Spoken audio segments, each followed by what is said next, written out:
Eh bah ça alors, Logan c'est... Waouh, c'est un sacré film. Vraiment c'est très très différent des anciens X-Men, même du plus récent qui est X-Men Apocalypse, que j'ai vu et qui m'avait d'ailleurs pas mal déçu. Là c'est vraiment très très différent, c'est un film qui est plus long, qui met beaucoup de temps à se mettre en place, mais tout simplement parce qu'il met en place tout simplement le contexte qui est assez différent là aussi des anciens X-Men. Et enfin, pour aller vraiment à l'essentiel, je vais vous dire là direct, c'est un film que je vous conseille vivement, très vivement d'aller voir parce qu'il est très bon.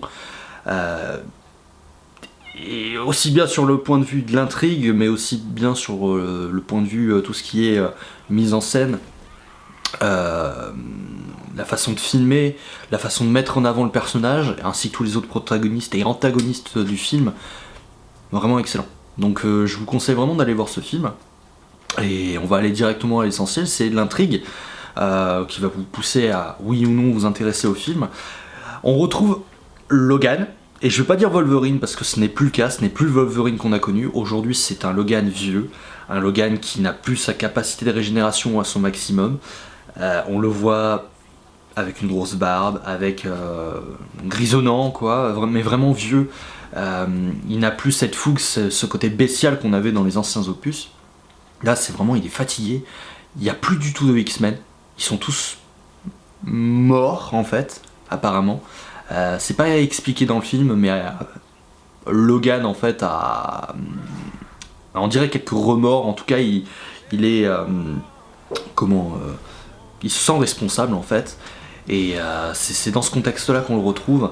Dès le départ on le retrouve avaché dans sa sorte de limousine en fait. Il va se réveiller et par des mecs qui veulent lui taxer ses jantes.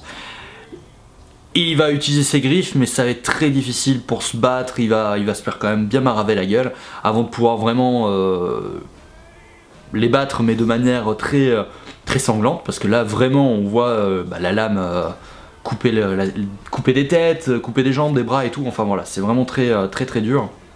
Bien plus gore que dans les anciens opus, notamment. Et c'est dans ce contexte-là qu'on le retrouve. Et alors, il va être amené après à faire son boulot.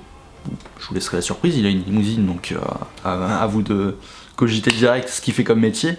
Et il fait ça pour vivre, tout simplement. Il n'y a plus de X-Men, il n'y a plus de mutants. On est en 2026, apparemment les mutants n'existent plus. Il fait partie des mutants, on va dire, qui vivent un peu cachés. Et donc il est avec un albinos qui a des pouvoirs, bien évidemment c'est un mutant, ainsi que Professeur Xavier qui n'est plus le Professeur Xavier qu'on a connu. C'est un Professeur Xavier qui est très vieux, tout comme Wolverine. Et pour revenir un petit peu sur Wolverine, on voit vraiment le personnage, et c'est là que vraiment va s'intéresser tout le film. On voit le personnage qui est très marqué, il a des cicatrices partout, sur le corps également. Et vraiment, il y a un moment dans le trailer où on le voit en train d'enfiler sa chemise. Il tremble quand il enfile sa chemise. Alors ça, c'est vraiment quelque chose qui m'a beaucoup marqué. Là où il y a les lames qui sortent, il y a du pu sur les plaies. C'est un détail, mais c'est un détail qui montre vraiment que la capacité de régénération n'est plus ce qu'elle était. Et c'est quelque chose qui apparemment devait être déjà présent dans... C'était Wolverine, le combat de l'immortel, il me semble, quand c'était Aronofsky qui devait réaliser le film, mettre ce côté en avant parce qu'il perdait ses pouvoirs dans le film. Et là on retrouve ça, mais vraiment mis à haut niveau. Et c'est voilà, ça c'est le contexte en tout cas, pour pas vous trop non plus en dire. Et c'est comme ça que vit Wolverine.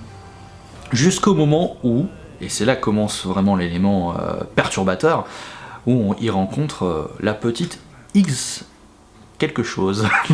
j'ai oublié, je crois que c'est X23 qui va rencontrer sur son chemin, qu'on appelle Laura, qu'on va lui confier pour avoir de la thune. Voilà, tout simplement, il doit l'emmener d'un point A à un point B. Et ça m'a énormément fait penser, parce que c'est là que va commencer l'aventure, à un jeu qui s'appelle The Last of Us, un énorme jeu de la PS3 qui est ressorti sur PS4, tout simplement parce que Logan ressemble énormément à Joel, Je vais pas dire que la petite Laura ressemble à Ellie, c'est pas le cas, mais la relation c'est exactement la même chose. Au début, il est très... comment dire, il la rejette presque, et puis au fur et à mesure du film, on voit qu'il y a un attachement. C'est un film qui est très très dur, c'est un film qui est très sombre par rapport aux anciens X-Men, aussi bien X-Men Apocalypse que...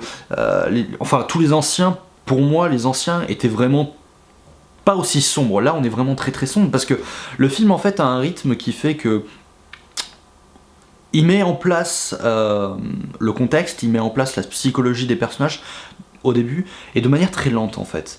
Mais tout simplement c'est pour mieux appuyer les événements qui vont arriver après, où il y a vraiment de l'action, je vous rassure, mais on voit Logan qu'il est plus du tout Wolverine quoi. Il y a un moment où il sort ses griffes, et vous le savez aussi bien que moi, ces 3 griffes arrivent plus ou moins à la même hauteur, sauf qu'il y a une dernière griffe qui arrive à mi-hauteur, et vous le voyez dans les trailers, il essaye à main nue, de redresser, pas de la redresser, mais de la refaire sortir. Et il en saigne, il en perd énormément de sang. En plus de ça, il est alcoolique, il est toxico, quoi, clairement. Et donc, vraiment, ça renforce le côté, je vais pas dire malsain, mais que le personnage va vraiment très mal. Et on a vraiment de l'empathie. Enfin, quand on voit le personnage au tout début dans X-Men et qu'on le voit là maintenant, il a pris un sacré coup de vieux, et c'est plus Wolverine. Et c'est d'ailleurs pour ça qu'il s'appelle plus Wolverine, ou du moins, quand on l'appelle Wolverine, il refuse catégoriquement. D'ailleurs, les événements du film sont repris en fait d'un comics qui s'appelle Old Wolverine, il me semble, qui a inspiré le film. Alors ils ont pris beaucoup d'éléments du comics, mais qu'ils ont réadapté pour le film. Pour parler très rapidement du comics, en fait, Logan avait une famille, tous les X-Men sont morts, tués par sa main. J'en dirai pas plus, à vous de vous renseigner derrière, mais c'est très très malsain, très noir là aussi, et il a été laissé, comment dire, tel quel, parce qu'il était tellement anéanti par ce qu'il avait fait, qu'ils l'ont laissé vivant, et donc avec ce remords qu'il aura toute sa vie. Et ça c'est ce qu'il y avait dans le comics.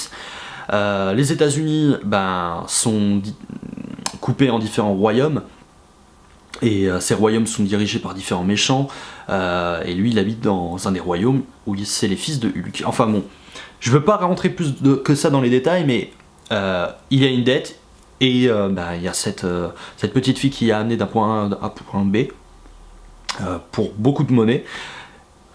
Et voilà, je vais pas en dire plus parce que je pense que si je vais trop dans le détail ça durera trop longtemps, c'est pas le but. Je vous invite en tout cas à regarder ce comics parce que ça s'en inspire pas mal. C'est un comics qui est très bon. Je me suis un petit peu renseigné quand même avant, et je trouve que c'est vraiment intéressant. Ils s'en sont pas complètement inspirés quand même. Disons qu'ils ont pris un peu la trame de base, et ils l'ont un petit peu remodélisé pour le film. Voilà. Mais sachez une chose, c'est vraiment que ce film est vraiment sympa. Pour les musiques également, les musiques sont vraiment super. Elles mettent vraiment bien l'accent sur le côté épique de certaines scènes, et elles mettent bien aussi l'accent sur les côtés un peu plus... tire-larme, si je dirais ça. Notamment à la fin où vraiment je vais pas vous dire ce qui se passe, j'ai pas envie de spoiler non plus, et c'est pas le but parce que je vous invite vraiment à aller le voir, mais ce qui va arriver à la fin, on s'y attendait. Ce qui va arriver à certains personnages, on s'y attendait aussi. Ouais, concrètement, pour pas palabrer plus que ça, c'est vraiment une conclusion épique à Logan, anciennement appelé Wolverine. C'est vraiment enfin j'ai rien d'autre à dire de plus, c'est vraiment super.